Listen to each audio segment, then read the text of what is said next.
او د دې پسې به مسلسل نورې ویډیوګانې هم وي. نو د A1 په کچه فعلونه د هغې معنا په پښتو کې او د هغې استعمال دا به د یو تمرین په شکل باندې مخکې وړو. نو سټارټ اخلو. نو اول ورب دا ځواب ورکول. نو ستاسو وخت پیل کیږي چې په الماني کې ځواب ورکولو ته څه وایي. Antworten.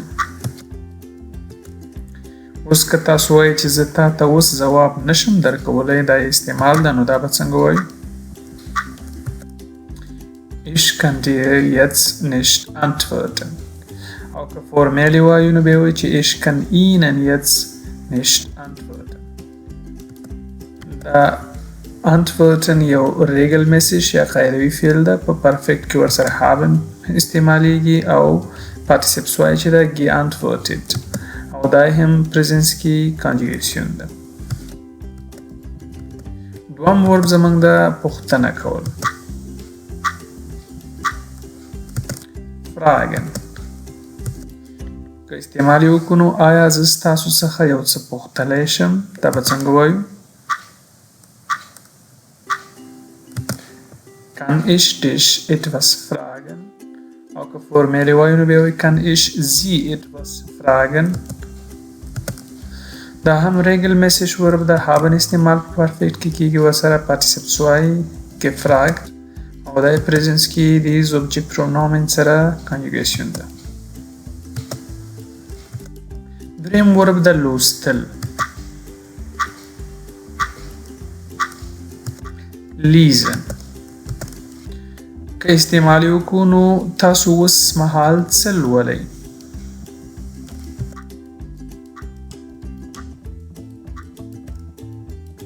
Was liest du zurzeit? او که فورمالي وایو was lesen Sie zurzeit? unregelmäßig ورب د haben استعمال کیږي. gelesen د دې دریم حالت ده یا پارټیسیپ سوای او د پریزنس کې کانجوګیشن.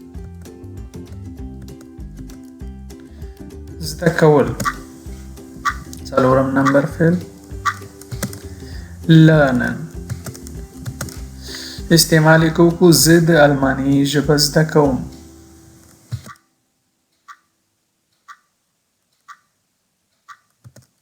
Ich lerne Deutsch. regelmäßig ورب ده. haben استعمال ورسره کیږي. gelernt د دې پارټیسیپ سوای ده او د پریزنس کې کانجوګیشن ده.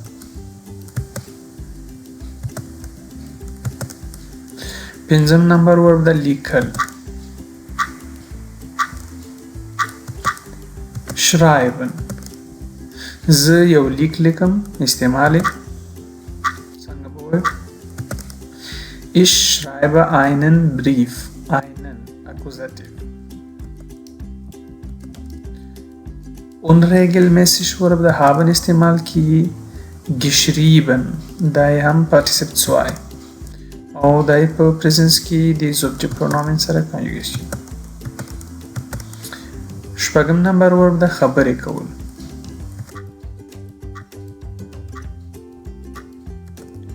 sprechen. آیا ته په الماني خبرې کولی شې؟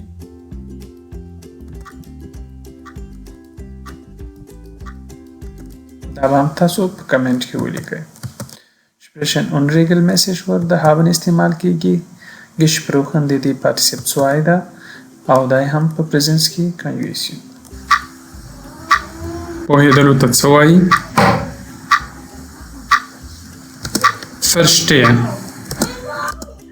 اوس که دا په جمله کې استعمال کړو نو وایو چې زه په دې متن نه پوهېږم نو دا به څنګه وایو.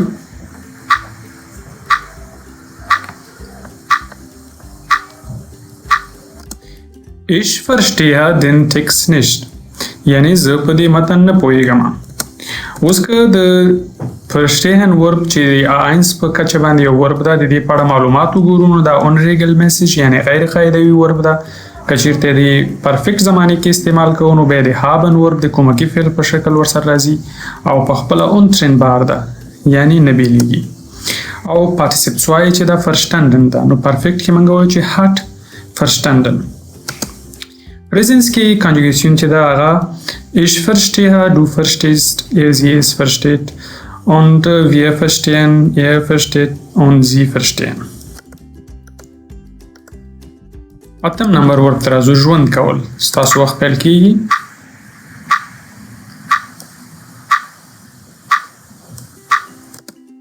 wohnen.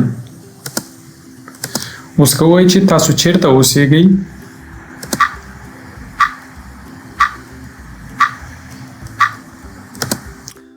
Wo wohnst du? Ja, wo wohnen Sie? Formell ist da, wo wohnen Sie? او دا regelmäßig verb دا perfekt کې haben ورسره راځي او دریم حالت یا participle 2 چې دا hat gewohnt او دا د presence conjugation.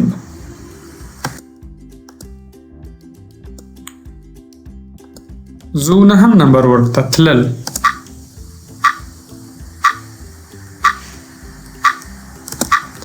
gehen.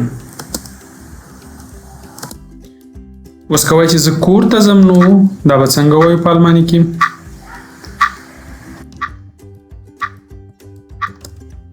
ich gehe nach Hause.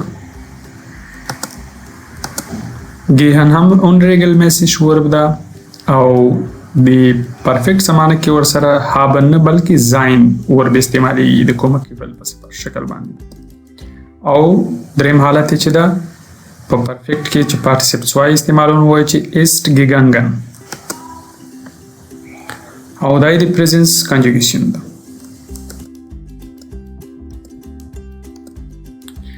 لسم نمبر ورب چې دا هغه زنګ وهل دي.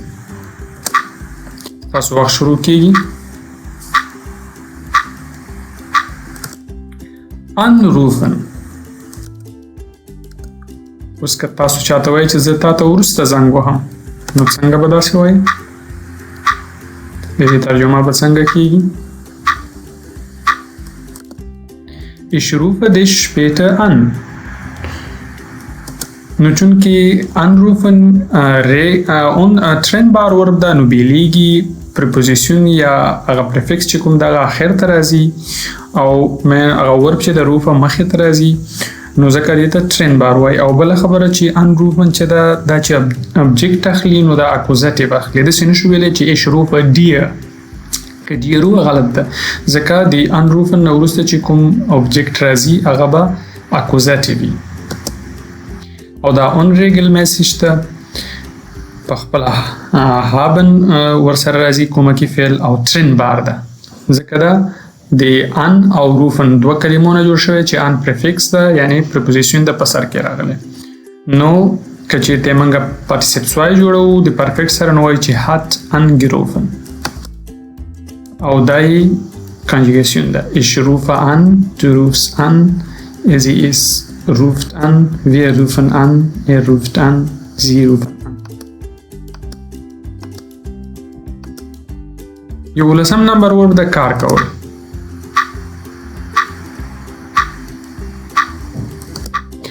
arbeiten. اوس کوی چې ځینې وخت زه په رخصتیو کې کار کوم نو دا به څنګه وایي؟